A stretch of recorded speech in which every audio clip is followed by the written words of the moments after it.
Hi friends, నేనైతే ఈరోజు బీరకాయ కర్రీ చేసుకున్నాను. గ్యాస్ పైన ప్యాన్ పెట్టుకొని దాంట్లో ఆయిల్ వేసుకొని జీలకర్ర ఆవాలు వేసుకున్నాను ఫ్రెండ్స్. వేసుకున్న తర్వాత దాంట్లో మనం కట్ చేసి పెట్టిన ఆనియన్స్ వేసుకున్నాను. నేను అల్లం వెల్లుల్లి పేస్ట్ కూడా వేసుకున్నాను ఫ్రెండ్స్, కానీ అది వీడియో తీయలేదు. దాంట్లోనే మనం ఒక టేబుల్ స్పూన్ పసుపు మరి ఉప్పు వేసుకున్నాను. వేసుకున్న తర్వాత అవి ఉడికిన తర్వాత అది మంచిగా కలుపుకున్నాను. ఆయిల్లో మంచిగా పట్టేటట్టు కలుపుకున్న తర్వాత దాంట్లో కట్ చేసి పెట్టుకున్న బీరకాయ ముక్కలు కూడా వేసుకున్నాను.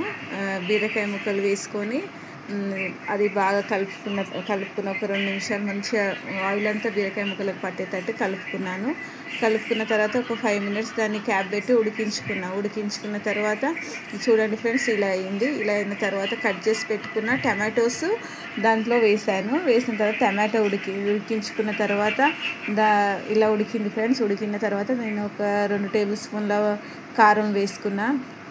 మీకు తగినంత మీరు వేసుకున్న తర్వాత దాంట్లో అది బాగా కలిపిన తర్వాత దాంట్లో నేను ఏం చేసాను అంటే ధనియాల పొడి వేసుకున్నాను. ధనియాల పొడి వేసుకొని కలుపుకున్నాను ఫ్రెండ్స్. కలుపుకున్న తర్వాత దాన్ని ఒక 5 మినిట్స్ అట్లా క్యాప్ పెట్టి ఉడికించుకున్నాను. అందులోనే కట్ చేసి పెట్టిన కొత్తిమీర వేసుకున్నాను. కొత్తిమీర వేసుకున్న తర్వాత అంతే ఫ్రెండ్స్, ధనియాల పొడి కొత్తిమీర వేసుకున్నాను. అంతే friends. Thank you for watching this video. Bye bye.